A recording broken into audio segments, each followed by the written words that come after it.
ለማጥራት ያክል ስለሆነ ብዬ ጥያቄዎች እንዳሉ ሆኖ ጥያቄው ሙሉ ብዥታ ባይሆንም ግን የጉዳይን ለማጥራት ያክል ጀነራል ያነሳት ስላስታወስኩ ነው። ለአንድ ሻምበል የማይሞላ ኃይል ዶሚት ተረስቷል። በአፋብኃ በኩል እንደዚህ አይነት ሰው አልተሰጠም። ፎቶዎች ሲሰጡ የድርድር ሂደቱን አይታችሁ እንደሆነ አፋድ ይህን ያህል አፋብኃ ይህን ያህል በውህደት ጊዜ ይሰጠዋል ነው። አፋድ 7 ኮታ ካለው አፋብኃ 12 ኮታ ይኖረዋል ማለት ነው። እነዚህ ኮታዎችን ሲመድብ ደግሞ ፍጹም ኃይል ለሌለው ሰው አልተመደበም። ኃይል የሌለው አንድ ሻምበልን በለው አንድ ጋንታ ለምን የተመደበ ነገር የለም። ነገር ግን እንደምታውቁት ድርጅቱ አፋድ ያየው በኩል ያለው አሰላለፍ ይህን መሰል ሰዎችን ይዞ መጥቷል። በድርጅታዊ ውህደት ጊዜ ደግሞ ይህንን አልመቀበል አንችልም። ይህንን ካልተቀበልን አንድ ድርጅቱ ሆነ የመሆኑ እድሉ ዜሮ ይገባል ማለት ነው። በአፋብኃ በኩል በነበረው ውክልና በዚህ ደረጃ አንድ ሻምበል የነበረው አንድ ጋንታ ይሄን አቅምህ ብለን ለዚያ ሰውዬ በልዩነት ውክልና የሰጠንበት ሳይሆን በድርጅታዊ ውህደት ሂደት አፋድ የተባለው ድርጅት ያመጣቸው ሰዎችን እንደ ድርጅት በሰጠናቸው ኮታ መድቦ ሲመጣ ሀሳብ አስተያየት ሰጡ።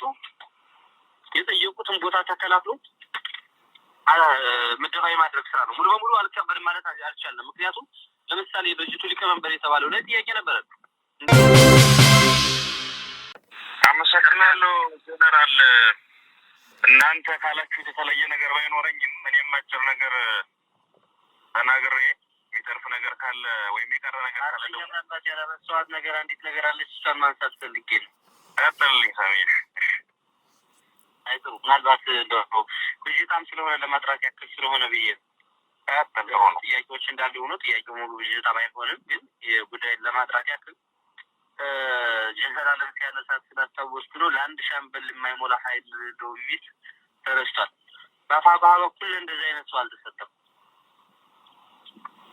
ፎቶዎች ሲሰጡ የድርድር ሂደቱን አይታችሁ እንደሆነ አፋድ ይህን ያህል አፋብኃ ይህን ያህል በውህደት ጊዜ ይሰጠዋል ነው። አፋድ 7 ኮታ ካለው አፋብኃ 12 ኮታ ይኖረዋል ማለት ነው። እነዚህ ኮታዎችን ሲመድብ ደግሞ ፍጹም ኃይል ለሌለው ሰው አልተመደበም። ኃይል የሌለው አንድ ሻምበልን በለው አንድ ጋንታ ለምን የተመደበ ነገር የለም። ነገር ግን እንደምታውቁት ድርጅቱ አፋድ ያየው በኩል ያለው አሰላለፍ ይህን መሰል ሰዎችን ይዞ መጥቷል። በድርጅታዊ ውህደት ጊዜ ደግሞ ይህንን አልመቀበል አንችልም። ይህንን ካልተቀበልን አንድ ድርጅቱ ሆነ የመሆኑ እድሉ ዜሮ ይገባል ማለት ነው። በአፋብኃ በኩል በነበረው ውክልና በዚህ ደረጃ አንድ ሻምበል የነበረው አንድ ጋንታ ይሄን አቅምህ ብለን ለዚያ ሰውዬ በልዩነት ውክልና የሰጠንበት ሳይሆን በድርጅታዊ ውህደት ሂደት አፋድ የተባለው ድርጅት ያመጣቸው ሰዎችን እንደ ድርጅት በሰጠናቸው ኮታ መድቦ ሲመጣ ሀሳብ አስተያየት ሰጡ። የጠየቁትን ቦታ ተከላክሎ ምደባዊ ማድረግ ስራ ነው። ሙሉ በሙሉ አልቀበልም ማለት አልቻለም። ምክንያቱም ለምሳሌ ድርጅቱ ሊቀመንበር የተባለው ላይ ጥያቄ ነበረ። እንደ ምሳሌ ነው የምነግራችሁ።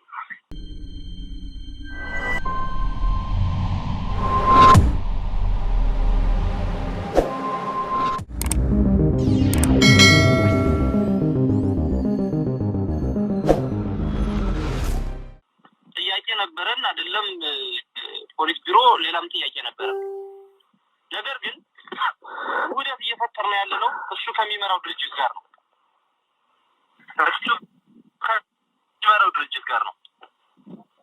እሱ ከሚመራው ድርጅት ጋር ውህደት እየፈጠር ነው ሆኖ ተቀዳሚ ብለው አመጡት። ተቀዳሚ ምክትል የሚባል ነገር አልቀበልም ተባለ። ፖለቲካ መምሪያ ተብሎ ተመጣ፣ እሱንም አልተቀበልንም። ውጭ ጉዳይም ብለው ጠይቀዋል፣ አልተቀበልንም። ስለዚህ ያን ያክል ፋንክሽናል ያልሆነ መምሪያ ላይ ጭምር መቀመጥ አለበት የሚል ሙግት አንስተናል። ከዚያ ውጪ በልዩነት ኃይል ያላደራጀ የሌለው ያልመራ ብለን በአፋብኃ በኩል ወክለን ያመጣ ነው እንደሌለ ፍቅረት ለማለት ነው። አመሰግናለሁ። ታንኪዩ ሳሚዬ፣ አሪፍ ነገር ነው የጨመርክ። እንግዲህ ጓዶች ይሄ አንድነት ልናስረዳችሁ ብንል 1 አመትም አይበቃም። ቅንጭብጫቢ ሻዕቢያዋን ነው እያነሱ ያለ ከኔ በፊት የተናገሩ ወንድሞቻችን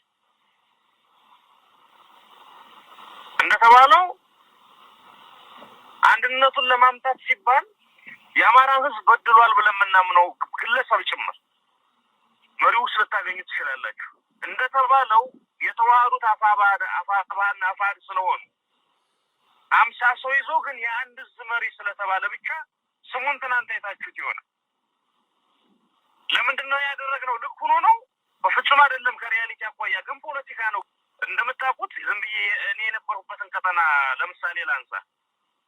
የቴዎድሮስ እዝ ከሞላ ጎደል ቅርብም ስለሆነ በጂኦግራፊ ታውቋቸዋላችሁ አመራሮች። 4 ቦታ ተሰጠው ፖሊስ ቢሮ። እኔ ዝናቡና አስረስ ሄድን። 4ኛው ማን እንደሆነ ታውቃላችሁ? አሻግሬ የሚባል ልጅ ነው። አሻግሬ ከማስረሻ ጋር የነበር በብዛት በምናብ የፈጠሩት የጎጃም ጠቅላይ ግዛት እዝ የሚባል 50 እና 60 ሰው ይመራ የነበር ማስረሻ ጥሎ ሲሄድ የቀረ ልጅ ማስረሻ ከሄደ በኋላ በማስረሻ ቦታ ተተካ ብለው ደብዳቤ የጻፉለት ልጅ ነው 4ኛ የሆነው። ምን ዋደው ግን ከአፋድ ጋር ነውና ከሌላ ድርጅት ጋር ነውና ይሄን ልጅ አፋር ሲያመጣው እኛ መከላከል አንችልም።